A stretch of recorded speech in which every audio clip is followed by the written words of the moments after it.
हाथ में थैला लिए जल्दी जल्दी आश्रम में घुसती साधकों की ये लंबी कतार आज यहाँ एक विशेष पूजा विधि करने जा रही है, क्योंकि यह विशेष पूजा पूरे विधि विधान के साथ एक निश्चित दिन वर्ष में एक ही बार यानी सर्वपितृ अमावस्या के दिन ही सभी आश्रमों में होती है।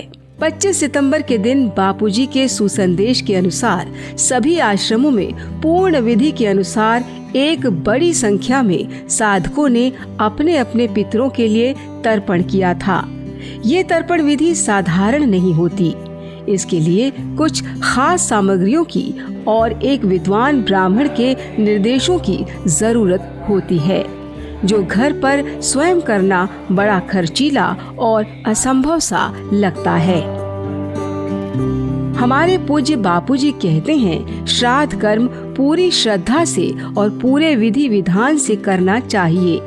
इसीलिए बापूजी ने साधकों की सुविधा के लिए सभी आश्रमों में 25 सितंबर को ये सुविधाएं उपलब्ध करवाई थी। ऐसा माना जाता है कि जिसके पितर प्रसन्न उसका जीवन खुशहाल। इसीलिए सभी संत श्री आशाराम जी आश्रमों में इस सर्वपितृ अमावस्या पर साधकों की गजब की भीड़ दिखी थी। किस आश्रम में कैसे मनाई गई इस बार की सर्वपितृ अमावस्या, वो सब तो हम आपको यहाँ नहीं दिखा पाएंगे, लेकिन कुछ आश्रमों की तस्वीरें हम यहाँ देखकर अंदाजा लगा सकते हैं कि हमारे बापूजी के दिशा निर्देश पर साधकों ने कैसे मनाई इस बार की सर्वपितृ अमावस्या। आइए सबसे पहले चलते हैं अहमदाबाद के आश्रम में, जहाँ साधकों की संख्या का अंदाजा आप शायद ही लगा पाएं। हजारों की संख्या में मौजूद साधकों ने इस आश्रम परिसर को ही छोटा कर दिया था।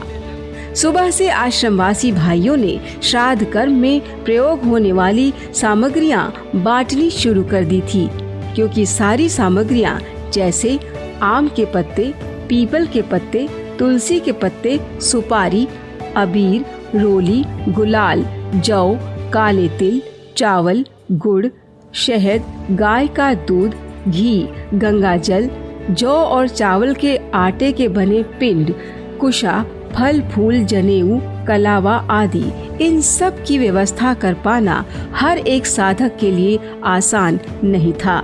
इसीलिए आश्रमवासी भाइयों ने और समिति के सेवादारों ने इन सब की व्यवस्था आश्रम में ही कर दी थी और विद्वान ब्राह्मणों ने यहाँ श्राद्ध कर्म पूरे विधि विधान से करवाया। स्वधा नमः। ओम इदं जलम तस्यै स्वधा नमः। ओम इदं जलम तस्मै स्वधा नमः। ओम पितृवंशे मृताये च मातृवंशे तथैव च गुरुश्वशूर बन्धूनां ये चान्ये बान्धवा स्मृता ये मे कूले लुप्त पिंडा पुत्रदार विवर्जितः तेभ्य पिंडो मया दत्तो अक्षय्यम उपतिष्ठतो। पांचवा पिंड चढ़ा देंगे उनके लिए, भगवान अक्षय हो जाए। ओम नाभ्या आसीदंतरिक्षगो शिरश्नोद्यो हो। मंत्र उच्चारण की आवाज समूचे आश्रम में गूंज रही थी। ये देखिए इंदौर आश्रम, कितनी श्रद्धा से यहाँ सभी साधकगण बापूजी के बतलाए तरीके से श्राद्ध कर्म में तल्लीन हैं।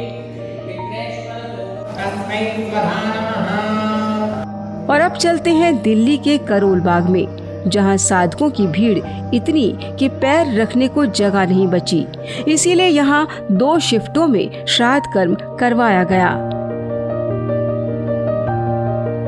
इसी प्रकार लगभग सभी आश्रमों में सामूहिक श्राद्ध कर्म पूरे विधि विधान के साथ मंत्र उच्चारण के बीच किया गया था।